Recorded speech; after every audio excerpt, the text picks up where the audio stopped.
the way this is going to go. We're going to welcome to the stage the three candidates for mayor. We have David Rees, Nicholas Nissen, and Brian LaBarge. So for this portion of the evening, the candidates will each have 3 minutes to make an opening statement. They'll have 2 minutes each to answer the questions, so just a little bit more time on each topic. And they will have 3 minutes to make a closing statement. Same rules apply. And gentlemen, the yellow light will come on at the 30-second mark. Tyler will turn it on just to give you a heads up before the end of your comment. So without further ado, opening statements beginning with Mr. David Rees. Good evening, everyone. I'm happy to be here with you tonight to discuss the issues that we see and the future of our town. I would like to thank the Chamber for this opportunity, and Brad. One quick comment, Al, if your questions are around hair products, you're out of luck. Beyond that, I'm here tonight because I think we need movement in this town. We need to tap into the potential that we have in this community that we have not seen in a long time. We need to make sure that we are moving forward and we are growing our community so that we can prosper as a community through that. We need to increase both our residential and our community commercial tax bases so that we can share the costs of the services and amenities that we seriously need to upgrade and impart into this town. We need to be able to attract the professionals that we need to work with both our healthcare, in our healthcare division and our professional services that we have in town. And to bring those types of people into our community, we need services that they are going to want. To be able to gain those, we need the tax base to be able to get there. Right? We need to enhance that healthcare system and work with our community people, our healthcare foundation, and make sure that the doctors that come here want to stay here and want to bring their friends here so that we can increase our complement. We need to increase the transparency and the accountability for both our elected officials and our administration. I get so many questions about, well, why is this happening? Why is that happening? We have no good, clear communications at this point to understand why the decisions that are being made. And we need that accountability. We need that transparency back on both our elected officials and our administration. And we need to be able to work at a faster pace to streamline our project approvals. We need our houses built, we need our businesses to come to town, and we need to do it all together so that we can understand and fulfill the potential that this great community has. I moved here as a child in 1976. My family has been serving this community for almost 50 years. My dad was an original Hinton Town Cop. My mom worked for FCSS. I spent 10 years on the Hinton Fire Department. Serving this community is common to us, and I want to be able to fulfill that further by becoming your mayor. Thank you. Thank you, David. Next up, Mr. Brian LaBarge. Thanks, Brad, and to everybody who did come out tonight. When I returned to Hinton 16 years ago, back to my hometown, it was really to spend some time with my mom before she died. And when I came back, within a month of being here, I joined the Rotary Club. Soon after that, it was the Wild Mountain Music Festival. And in the 16 years since, I've been the member of at least 2 community groups, and sometimes 3 and 4. And I do that because I think great communities come from people getting involved and working on things that they're passionate about. If you look at the success of our civic agencies, that's really a reflection of what happens when passionate people are doing things they're passionate about. And my campaign is about aligning council priorities with the passion of some of those people. I have a history of getting that done, and to do it, you need to be open and you need to be available. I've suggested a number of ways that citizens can interact more fully with council. I've undertaken to explain strategic direction of council and some of the rationale behind decisions. and I will always be a positive cheerleader for our community. I will advocate for Hinton to anyone who can impact positive things happening in town.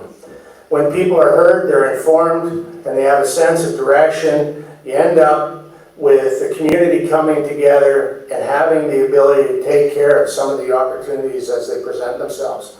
We need to open up our town for private investment. We need to attract that private capital to build the things that people are looking for. Government housing is not the answer. There's not enough tax dollars to solve our issues. I'm good at building relationships.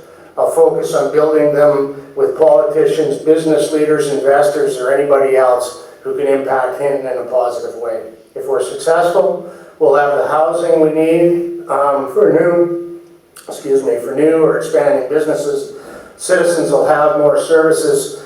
And when a community is growing, there's more capacity to support things like rec centers and water treatment plants. Housing, capital investment, or health, I listen, I'm engaged, and I'm available. I look forward to working with you. My cell phone and my email is on everything I put out. Please give me a call. And on the 20th, I would really appreciate your support in this election. And I guess from an identification purpose, I'm the bald guy in blue jeans. Thank you. Yeah, I hope nobody came tonight hoping to decide who they were going to vote for based on the best haircut. Incumbent Mayor candidate Nicholas Nissen. Thank you, Brad. First off, I want to start by thanking the people of Hinton for giving me the past almost 2 years to be your mayor and represent this great community. 2 years ago, I told you that my wife and I chose Hinton out of all the communities in Canada because we love it here. And today I can tell you that's the exact same thing. Now, in the by-election 2 years ago, you had a lot of concerns. Water and wastewater, recreation center, sports fields that were unplayable, untended green spaces and flower boxes. You asked me to take a look at the governance of this community and give you an honest evaluation. And so here it is today. When I came in 2 years ago, I found two fundamental problems in the governance of this community. The first one is that we had unfunded capital asset management and no capital asset management plan. What does that mean? We weren't paying to maintain our assets, so they weren't being maintained. As a result, several of our assets had no maintenance whatsoever. Think about our sports fields. Our council subsequently implemented a capital asset management plan, and we directed funds towards the maintenance of our critical assets. As a result, we have playable sports fields, we have flower beds that are respectable in the community, green spaces and playgrounds that people can be proud of. We have water distribution repairs that have led to decreases in water, which is going to lead to a decrease in cost overall for the community. The second major problem that I found was backwards decision making. And whether this is a result of administrative turnover or COVID, one of the problems that I found was the golf course. I got parachuted into a golf course issue where a previous council made a number of decisions and didn't do any of the public consultation until my council came around. At that point, we did public consultation, found a number of problems, and it was an expensive and time-consuming process to try and find those solutions for a deal that in the end died anyways. The reality is we've changed that strategy as well, and a perfect example is with our infill housing strategy, where we had identified town-owned lands, then we went to public consultation first. We had a marathon this July of 6 public hearings where we listened to the community, and out of that we appropriately zoned all of those pieces of land based on what we heard from the community. And that brings us to the exciting news, because the number one problem in Hinton today, the number one thing holding us back is the availability of housing. And our council has set the conditions for success on creating up to 300 or 400 purpose-built rental homes through partnership with higher orders of government and the Build Canada Homes Plan. We've set ourselves up for success by doing public consultation on town-owned lands and rezoning them for residential. We've started the process of public consultation in the community and with industry. We've made direction to support the start of a co-op steering committee with industry partners, and we've made direction to engage with Build Canada Homes. The next council will have everything they need to be successful in moving forward, building a phased development of housing on some town-owned lands as well as crown-owned land in town limits. Thank you.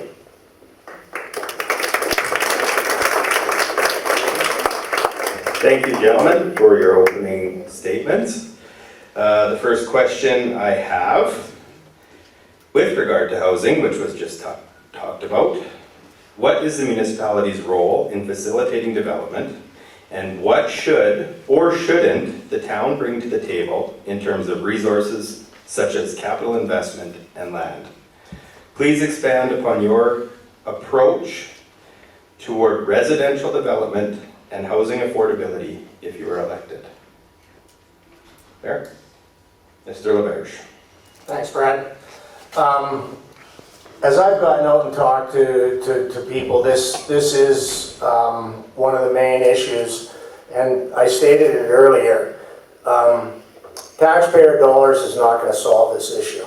What we need to do is we need to get out and we need to meet with the development community. We had one of the largest home builders in Canada leave Hinton. We had Plainsman leave Hinton. And when we talk about there being no on-service land, that's not exactly true. There's developers who that do have land in their hands, ready to build houses on. And I think we need to have a look at what, as a community, we're willing to invest to have those things come to fruition and actually see some houses going up. Because the issue isn't just affordable housing. The issue is affordable housing and all of the other things that we need to have in place. To deliver that from the municipality's perspective or to deliver that from the government's perspective is a mug's game that just isn't going to end well. Thanks. Thanks, Brian. Nicholas Nissen will give you the second kick. Thank you, Brad. With the recent announcement of the Build Canada Homes program, that builds on top of further co-op funding options that the federal government has offered over the last number of years, the municipality has very clear steps that we can take to help facilitate the building of purpose-built rental housing in our community, which is what we actually need. Those clear steps involve owning and zoning land, supporting the formation of a co-op steering committee. Now that co-op is a third-party entity, not the town, not industry, members of the community that want to help and build housing. We have the ability to go after federal granting to put in the water and wastewater infrastructure for crown lands that are currently unserviced so that they can be shovel-ready for the building of housing when a co-op is ready to apply for those financing mechanisms. We have town-owned lands today that are owned and zoned that we can defer the costs on by providing them to a cooperative, a housing cooperative, to build housing with federal financing initiatives. All of these measures have limited financial impacts on the town of Hinton. I do not believe that the municipality can pay for housing development. It's not possible. And the number quoted earlier of 100 housing units paying $5 million in taxes, if that was true, we'd have a $100 million budget in this town and we would have built a rec center already. It's simply not the numbers. Building housing development is not going to solve our problem on the tax base if we have to pay for it up front as a municipality. But if we can support funding initiatives from outside the community and third-party organizations like cooperatives building the housing in our community, then we can, as a municipality, actually get the homes built at a rate that's affordable for the people that live and work in our community. And I'm talking about family-friendly, professional-friendly, livable housing that people can afford on their salaries in our community. Thank you very much. Thanks, Nicholas. And finally, David Rees. In regards to where we need to be with our developers in town, first and foremost, the short answer, we need to get out of their way. We need to let them do their job and build the houses we need. We have service lots in town that sit vacant year after year because we put too many roadblocks in the way of their development. We need to remove those roadblocks, work with our developers to make sure that we are incentivizing them to build houses in this town. This town has been 10,000 people for 40 years. That is an astronomical number. Towns grow or shrink. Nobody stays the same that long, but we've managed to do it. Part of it is because when we try and get some development going, it gets roadblocked. We've got to stop doing that to ourselves. We need to work with our developers. We need to make sure that we are putting the tools in place to ensure that we can grow the community. And when we add housing at any point in the structure, everybody moves up a level. That's the way housing works. I've bought 3 houses in this town. Myself, I bought an entry level, I bought a larger house, and I've actually downsized now, right? And that's the way the structure works. By opening up more housing across the market, you free up entry-level housing for the people who need it. You move up a level to the family home that you're going to raise your children and your family in. And when that is no longer a necessity, you move down to a more suitable type of housing for you in your later years, right? That's the way the system works. It's not rocket science. We just need to make sure that we're not hamstringing our people who know what they're doing in building in this town. That's it. Thanks. Thanks, Mr. Reese. Okay, Alan, sorry, buddy. Cut you off last time. Do I get to say? Now it's your turn. No, it's my turn.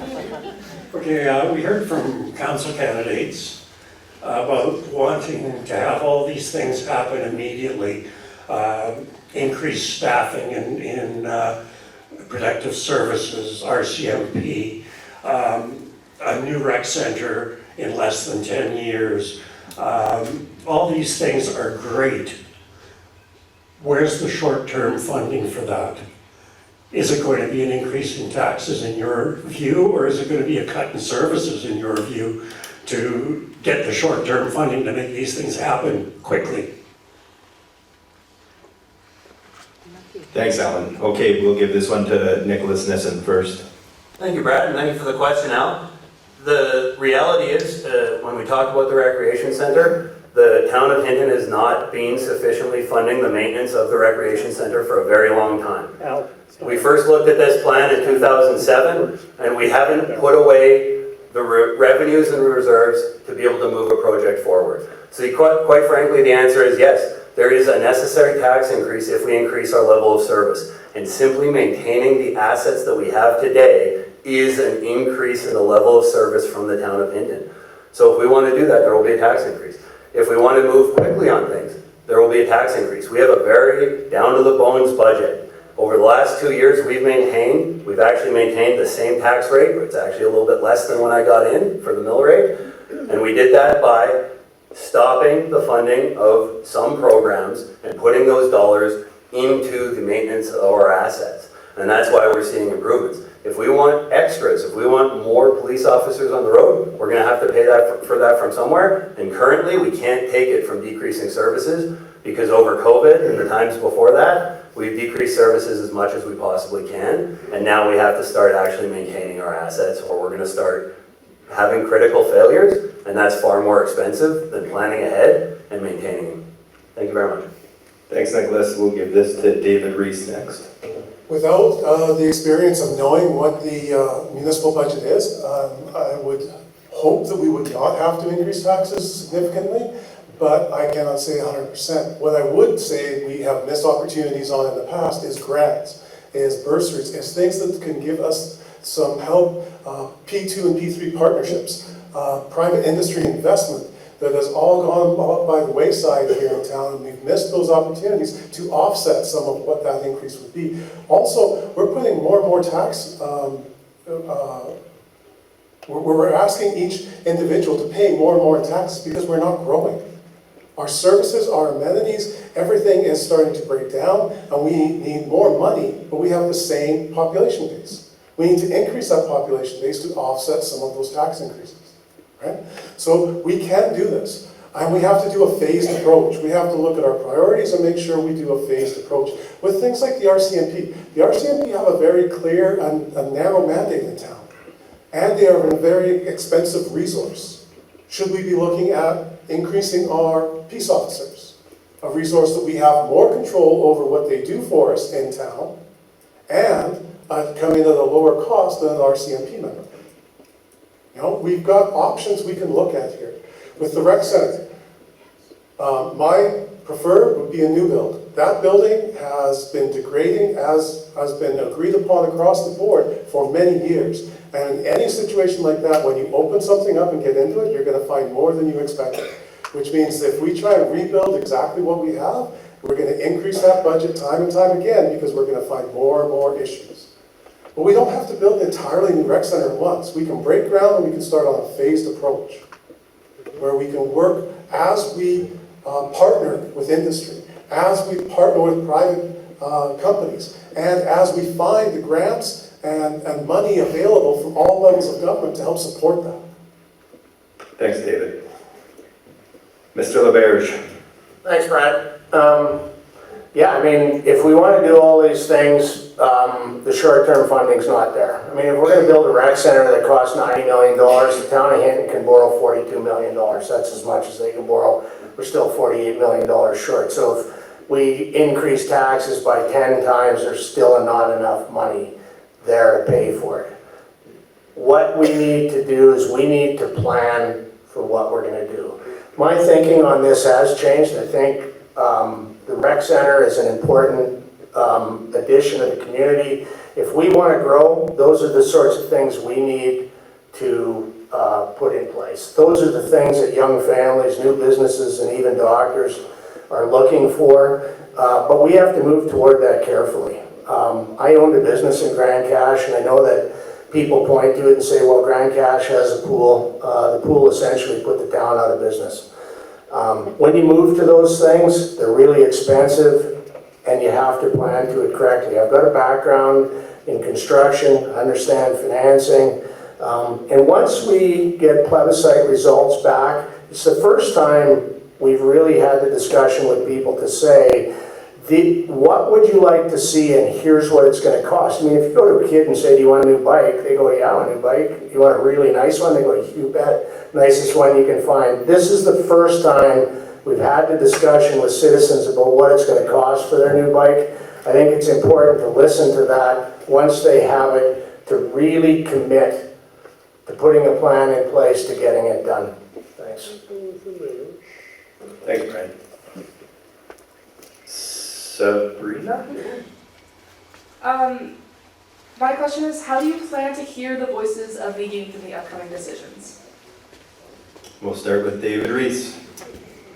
One of the things I would re-implement would be the Minute with Council, and they are more than welcome to attend. I also think that we could partner with the high school and engage more actively with the student body in their requests, their wants, what they would like to see this community become, because we want them to stay here.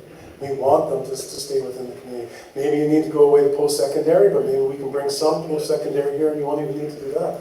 But if after post-secondary, we want our youth to come back to town.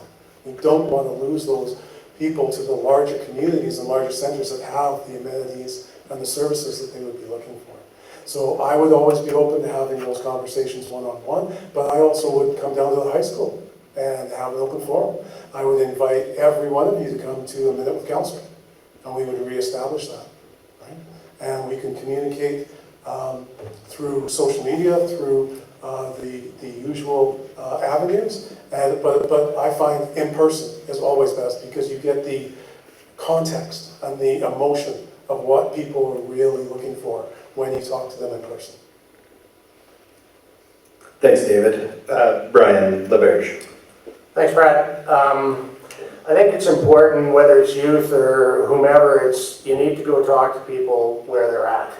So I think social media is going to be important, but I do think getting out to where students are, whether it's at the high school, another thing I've undertaken to do is once a month to be at the mall, library, coffee shop, so I can get people. I mean, if you've got questions or concerns, I think Dooley talked about the tough conversations earlier. I'm willing to have them. Whether it's youth or it's members of the community, I think we need to be available to listen, but that's sort of 30% of the way there. I think we actually need to respect what's being said and take action on that, so we hear about them the second and the third time as well.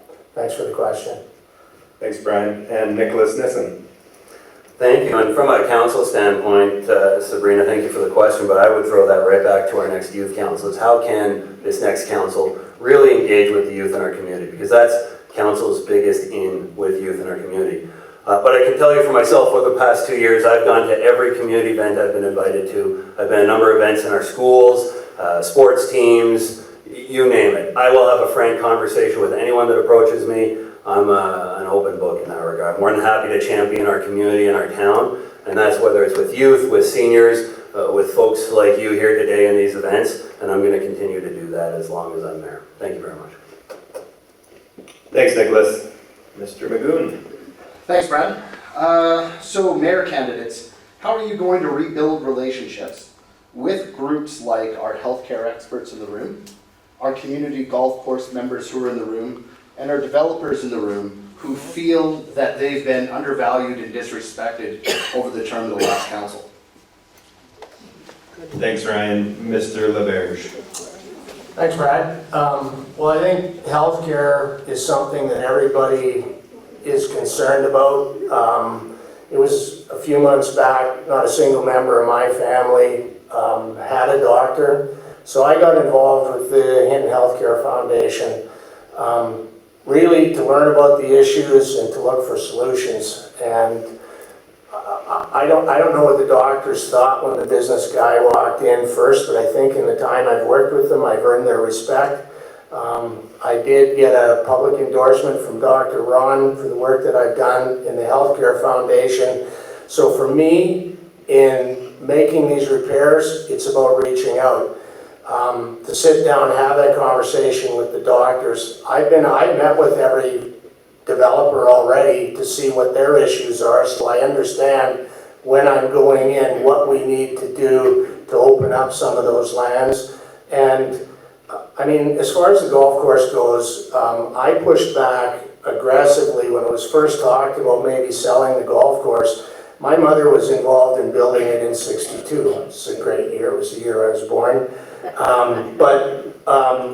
Facilities like that, community-built facilities, I think demand respect from council, and I'm always willing to sit down and have a conversation, whether you're a member of the medical community, you're a local developer, or you're a member of the Golf Society. I think they're all important to the community. Thanks, Brian. Nicholas Nissen. Thank you, and thank you for the question, Councillor Magoon.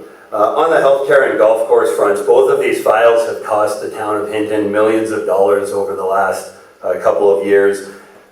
In part because on healthcare we've stepped in to bridge a changing healthcare system and what's quite frankly a collapsing healthcare system at the provincial level. As a town, we've got our attraction retention committee of Hinton. We've worked really hard to bridge the service gap and the doctor shortage in our community as best we can, but there are outside factors pushing constantly on the healthcare file, and the province hasn't fully announced or decided how they're going to rebuild our healthcare system. On the golf course front, when I got in, everybody on that file had a bad contract that was unusable for everybody. As a result, I told the golfers right off the hop they need to go to a request for proposal and negotiate a proper contract with the town of Hinton. That has subsequently happened. The deal that was a bad deal to sell the golf course lands, that's null and void, it's over. It's as though it never happened. The next council can start with the golf course from square one and look at what is the real future for this golf course in our community and how can the town of Hinton best support that. And that is work with the golfers, of course. Now on the developer front, I'd like to suggest that we are doing a great job with developers. We're turning building permits around really quickly right now. We have 90 housing units in the development pipeline right now, and we have 35 development agreements in place, so that's 35 official housing starts this year already. That's not suggesting to me that we have a problem with developers. We do have a problem with some developers coming to the community and expecting things that the community simply cannot provide, or trying to go through processes that simply are no longer legal. And those developers, when they run up to those problems, well, they have to follow the legal and statutory processes, or we simply can't make things work. But the developers that are coming here, doing their diligence and following the processes, they're getting permits turned around quickly, and they're building houses. Just drive down Bhutan. Thank you. Thanks, Nicholas. And finally, David Reese. First and foremost, we need to listen. We need to engage and we need to listen to these groups and understand their point of view and their perceptions on what are the roadblocks and hazards that they're seeing in dealing with the town, in dealing with the elected officials or with administration.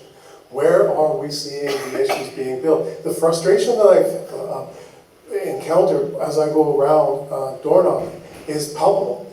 And that frustration comes from somewhere honest, right? It isn't always expressed as well as we would like to see it, but it comes from an honest place. We need to understand that, and we need to be able to figure out how we can address that. And if I'm elected mayor, that is something that I will commit to everyone here, is I will give you the answers to the questions you ask. It might not always be the answer you want, but I will explain why we are going down the paths we are going and look at the bigger picture as to how it could benefit you down later on. And I think that's where a lot of the frustration in this town comes from. People don't get the explanations. They're told no, or they're told we do it this way, or we're just told, you know, it's not going to happen. And it ends. Well, why? Why can't we do this? Why are we running up against these roadblocks? Why are these things happening? Those are the questions that don't get answered, and that's where the frustration comes. We need to take into account that we have a lot of repairs to do, both with groups in town and with the county, to be able to build the partnerships we need to move together successfully into the future and build this community to where it can be. But it all starts with sitting down and listening and understanding the points of view of the people who are encountering those frustrations right now. Thanks, David. Is there a line? I don't know. There's no line, No, Mitch. it's you. Okay, that's why I came up. You're the one. I had to write it down. I'm not as witty as you here, Brad. So. Some of you guys have kind of touched on this question already, but I thought I would just kind of make it more evident here. So, to me, leadership means showing up, listening, being present for the people you serve. Hinton deserves a mayor who's engaged, accountable, and passionate about building a stronger future for our town. So my question is, if elected, how will you ensure you are accessible and approachable to the people of this town? Thanks. Nick Nissen. Thank you, and thank you for the question, Mitch. Over the past 2 years, I've attended a number of events in the community, out of the community. I've represented the town of Hinton in national media when the town of Jasper burned to the ground. I do my best to represent the community every day that I show up at work. I'm not the kind of guy that wants to wear a suit. Let's be honest, I'd rather be in my woods outfit out in the forest. But I show up every day that I'm working for you, dressed appropriately, ready to go, because I want to represent this community as best as I possibly can. Now, in terms of how do I ensure that I'm available to the community, like I said, I've gone to every single event I'm invited to. I've talked to every citizen that's contacted the town office and asked for a meeting with me. I talk to everyone that approaches me in the community, and I'm actively available at as many nonprofit and organizational events that are happening in the community as I possibly can with my schedule as the mayor. And I'm going to continue to do that. At the end of the day, I put on my socks and my boots and I come out and I work for the town of Hinton, and I'm going to do that as long as I'm mayor. Thank you. Thanks, Nick. Nicholas. David Reese. So one of the programs in the industry that we use is called Visible Felt Leadership. And that encompasses exactly what you're looking for. People out in the community, leading by example, leading through service, right? I don't look at myself, if I become the mayor, as the person in charge. I look at myself as the person who is here to serve the community, serve the members of the community and the citizens of Hinton. And to be out in the community and to be able to find out what the needs of those people are, to be able to give them the best service possible. Again, it's all about that community relationship, building those conversations, those simple conversations at the coffee shop, or more formal conversations in venues like this. But it all comes down to being available to the people when they ask you the questions, and building that relationship that they have the trust in you, that the answers they're going to get are the best, are in the best interest of the community. Right? Everything we do needs to be done in the best interests of the community as a whole. And that doesn't always mean it will be the answer you want, because you may have a different interest than we are trying to build as an overall group. But you deserve an explanation as to why, and you deserve to know how we feel we are benefiting the community. And that's something I think that's been missing, and again, where a lot of the frustration comes from, is that communications piece, right? It needs to be very clear, very concise, and very open. We need almost complete transparency in what we do as elected officials, because we are put here by you, and we spend your money while we're up here, right? We need to understand that, and we need to respect it. Thanks, David. And Brian LaBerge. Thanks for the question. I think my view on this is reflected in my behavior through this election process. Any event that was held where citizens had the opportunity to come and ask questions, I was there. And I think the comments Dave made about service are important. You know, I've been part of the Rotary community here for 16 years. You know, the Wild Mountain Music Festival is big to me. I'm currently on the board of the food bank. I get out, I get involved in local organizations, so I know what's going on in town. When I step up to do this job, it's because I've spent 16 years in public service already. That in addition to my time on council, and it was a bit more complicated than I thought. I mean, I own my own business, and you kind of get used to telling people because I said so. Well, when you come to this position, that's not so easy. It's all about working with people to get done. I say in everything that I put out, I don't have all the answers, but I'm a really good listener, and I'm a really good decision maker. So my phone number's on everything I put out, my email's there. I've said once a month I will be available somewhere in the community for people to come and address their issues or concerns. I think that's important. It's something I commit to doing. Thanks, Mitch. Other question? No lineup. I think somebody's coming. Okay. Hello, I'm Margaret Schultz. How do you view the value of arts, culture, and heritage organizations in this community, and how will you work to support them? Thank you. Thanks, Margaret. Number one, David Reese. So to me, they are part of the growth of the community, right? As we grow through residential development, through businesses, we also have to look at the value of the arts and culture that we can bring to the community as well.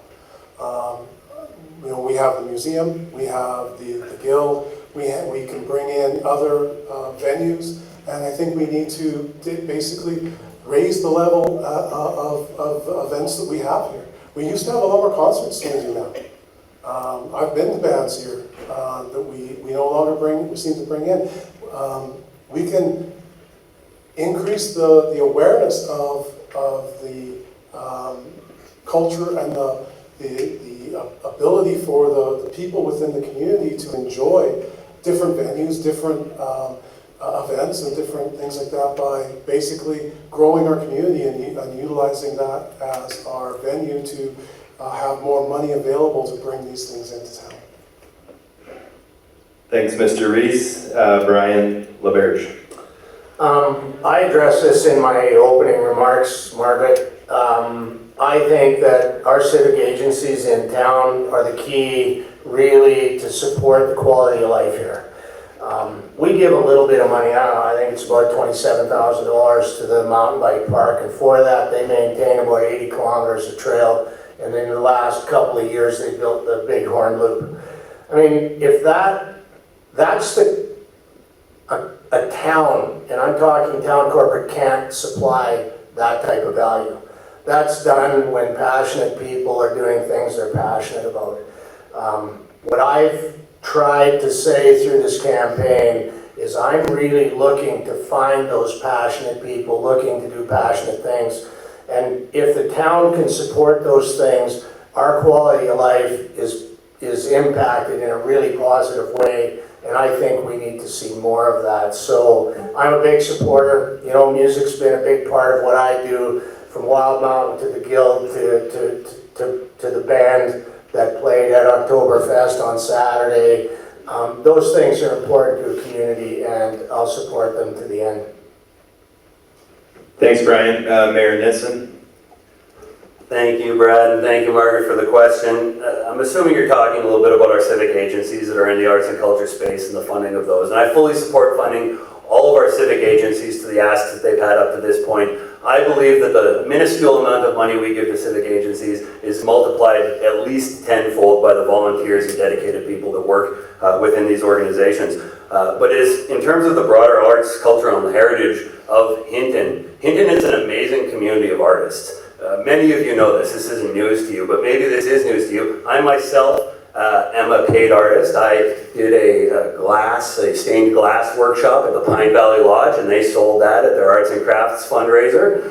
So that was a lot of fun. But I support things like our local art walks, having our artist organizations out in the community. I'm a patron of the arts as much as possible. My wife was co-founding the Mountains Edge Culture and Arts organization, and I'm out every time there's an event to support our artists. But more importantly, I use my platform to champion our artists. I've talked about our art walks, the first annual art walk, the second annual art walk. I'm telling people to come out for the 25th annual art walk. And I want to see people coming out, seeing our artists, seeing our heritage, experiencing it, getting more people visiting the museum, even our library, where we have great resources from our past here in this community. It's important that we maintain those resources. Thank you.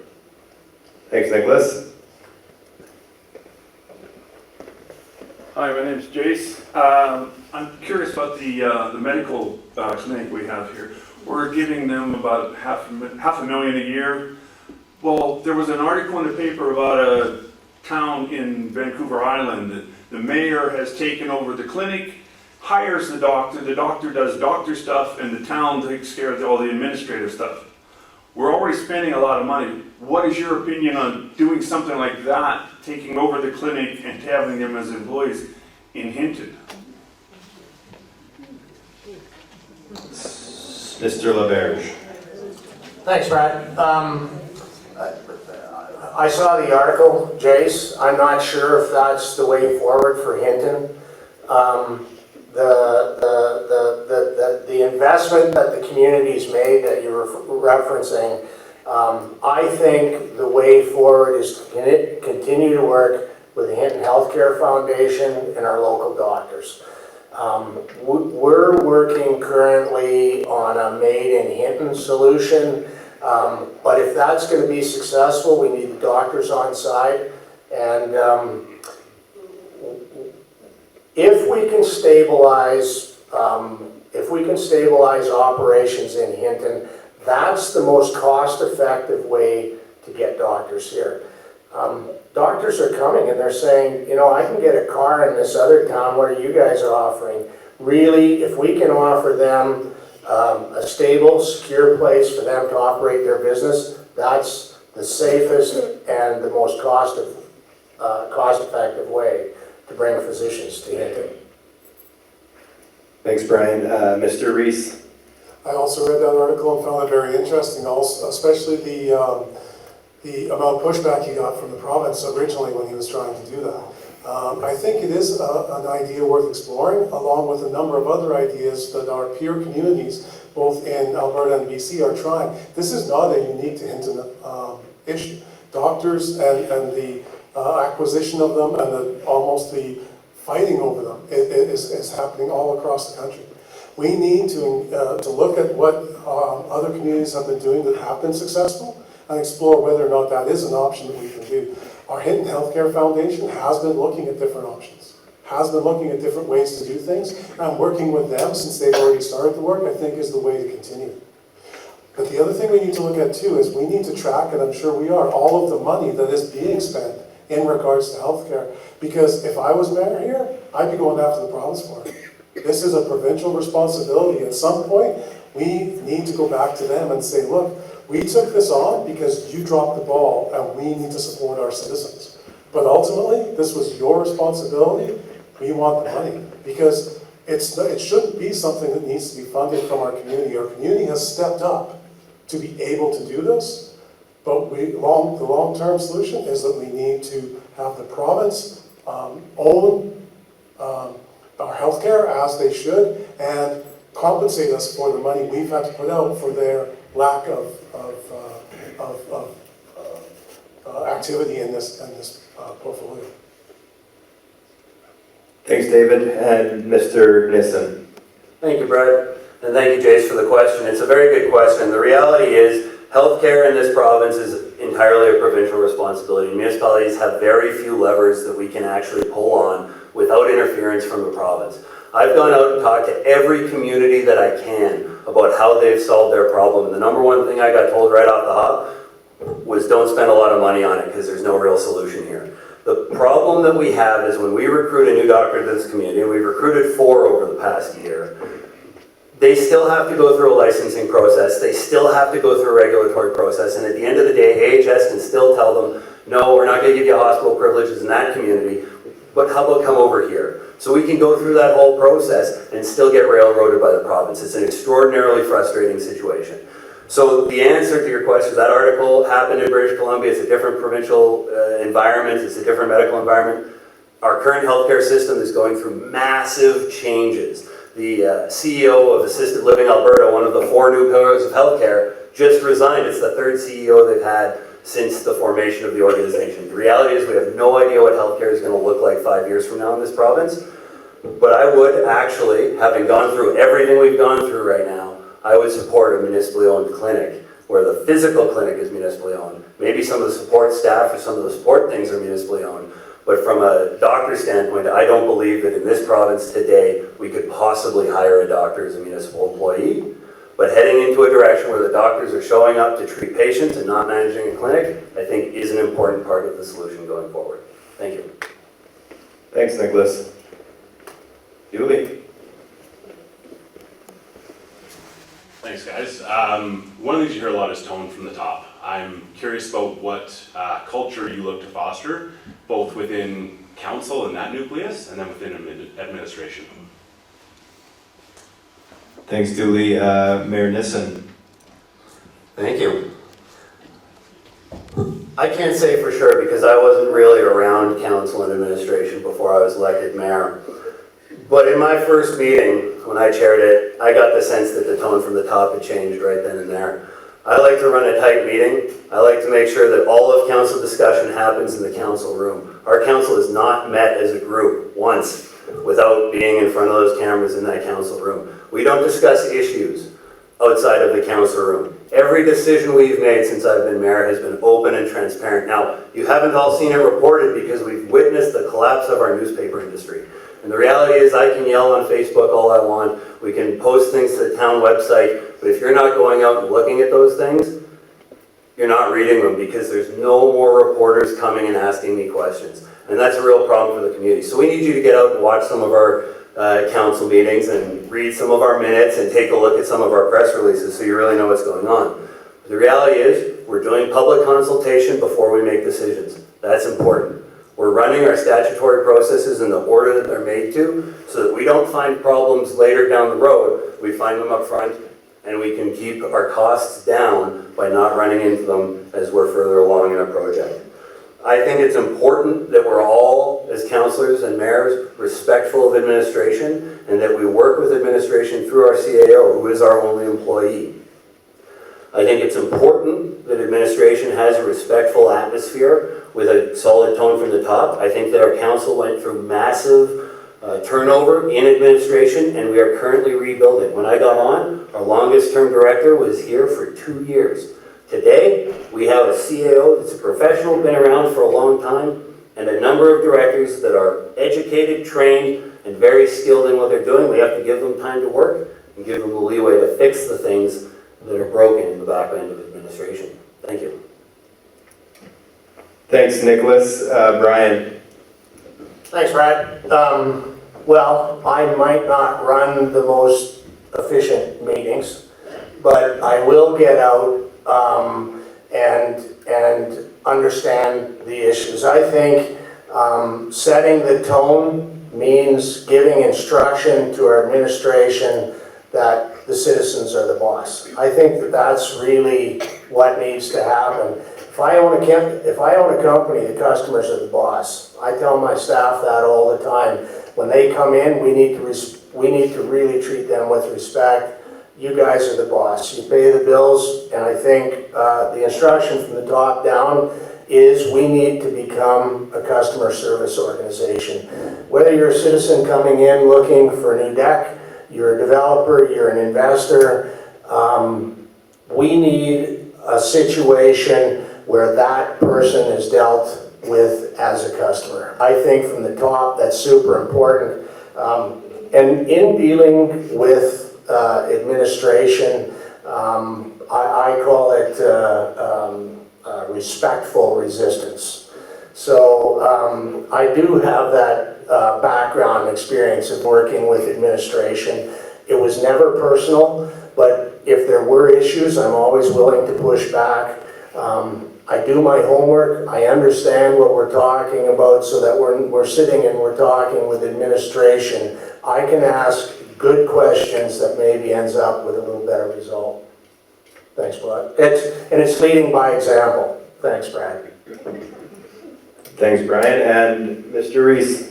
So I would look at collaboration, but accountability. So you have to have a collaborative attitude towards working with council, with administration, but there also has to be accountability there for their decisions and the decision-making process.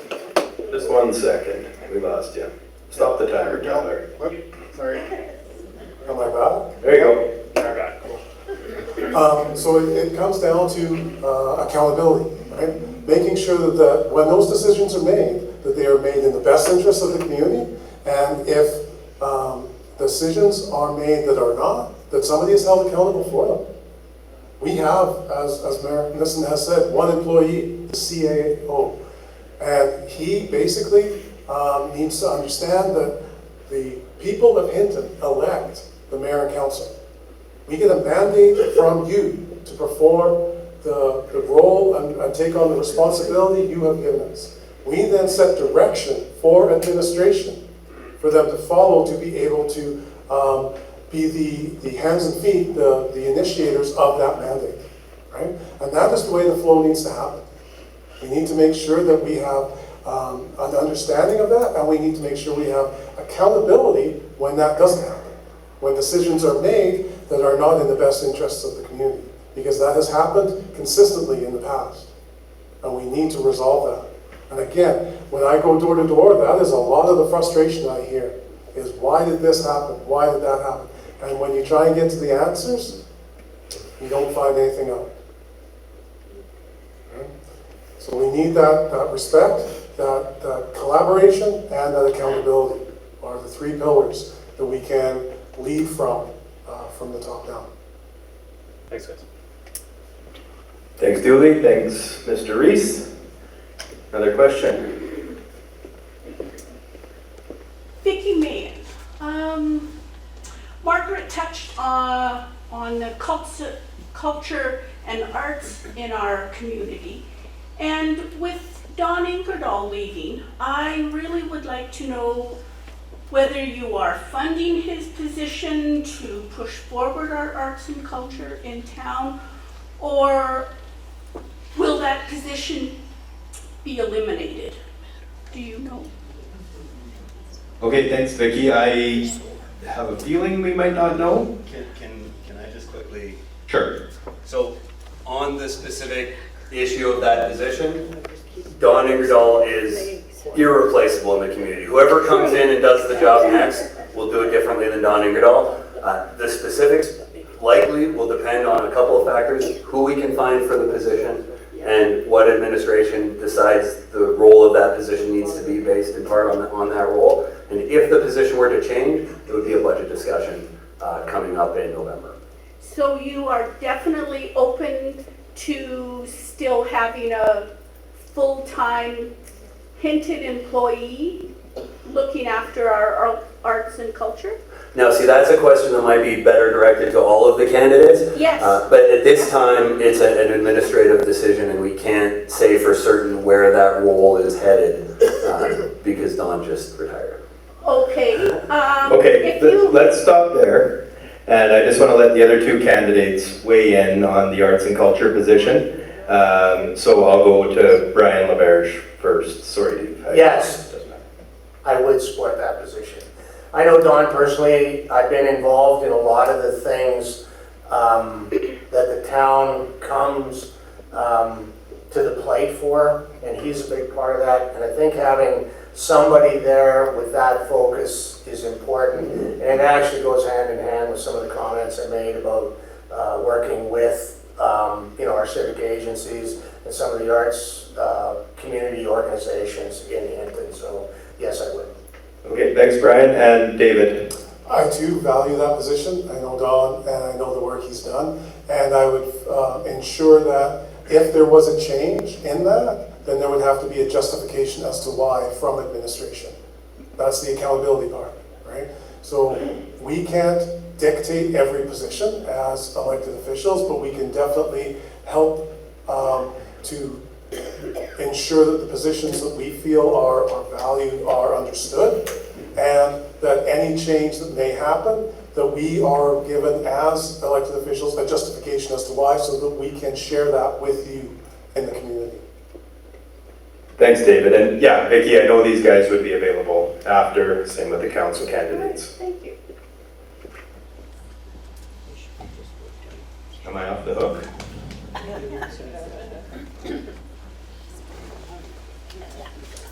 Another question? Okay. Wrap it up, Mr. Waugh? Okay, we will go into closing remarks, and that is starting with Mayor Nicholas Nissen. Thank you very much, Brad. First off, I want to thank the community again for the opportunity to be your mayor the last 2 years and to represent you. This community has been an extraordinarily easy community to represent. We've gone through some interesting and difficult times. We've declared a healthcare crisis.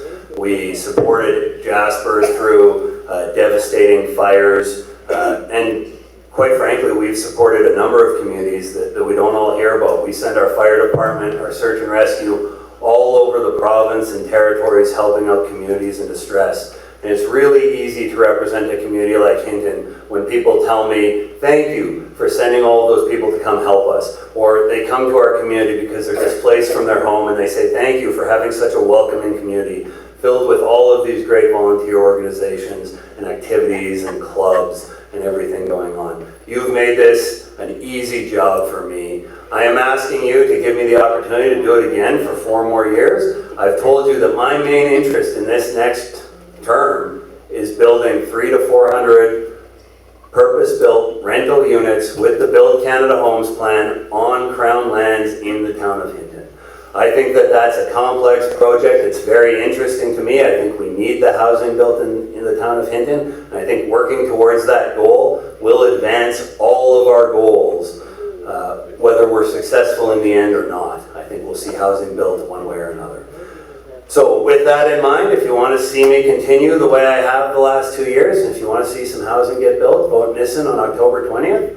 And if that's not the case, make sure that you vote for a council that's going to read the agendas, show up to the meetings, and participate. Thank you very much and have a good night. Thanks, Nicholas.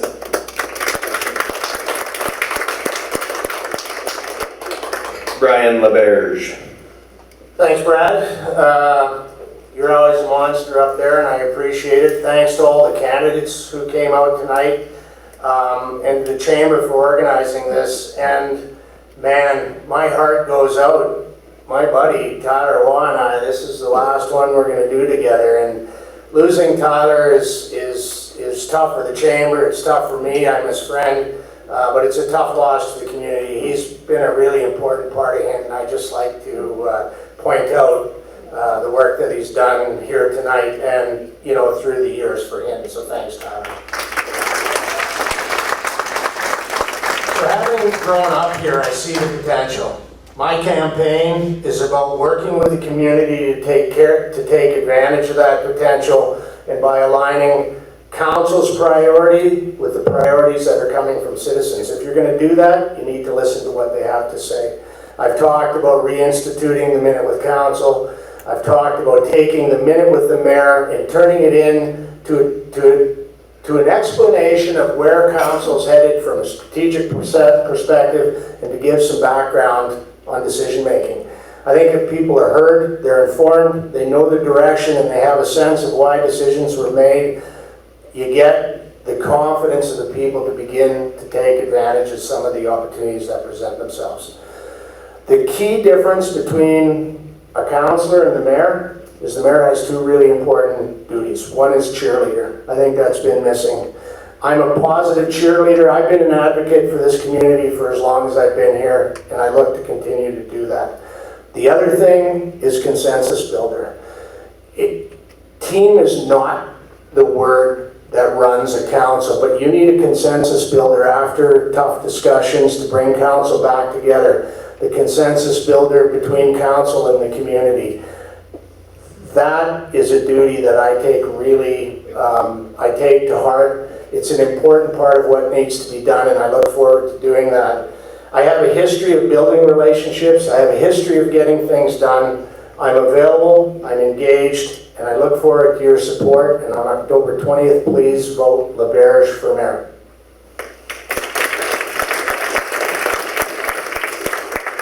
Thanks, Brian. And David Reese.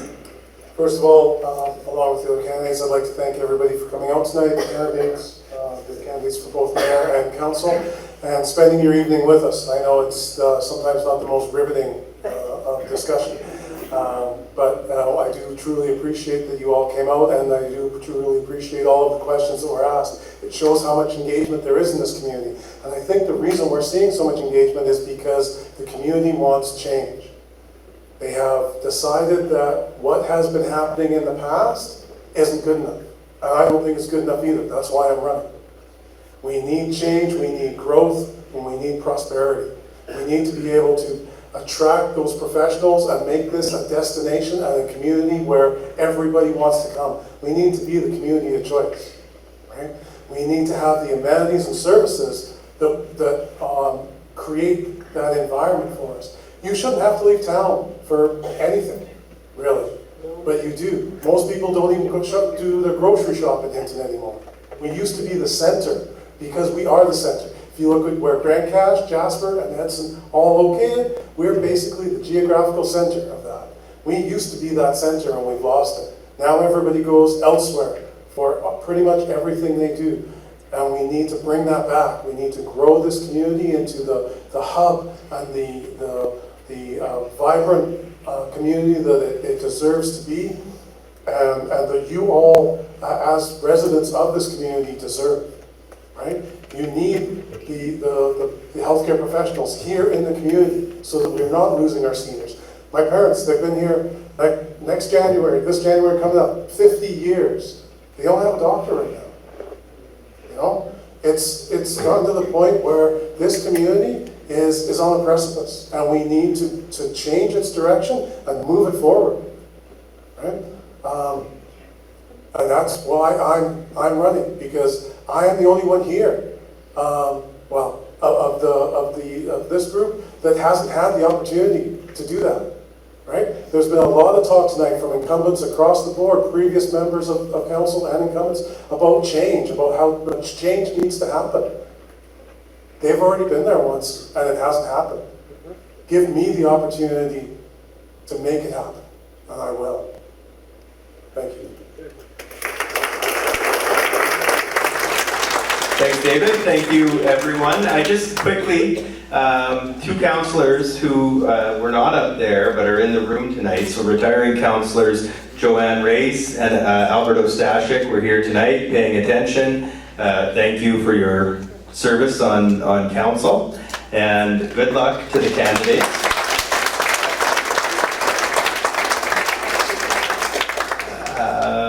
I have Tyler as well, who will be sitting in that chair for his last election forum. We've done a few of these together.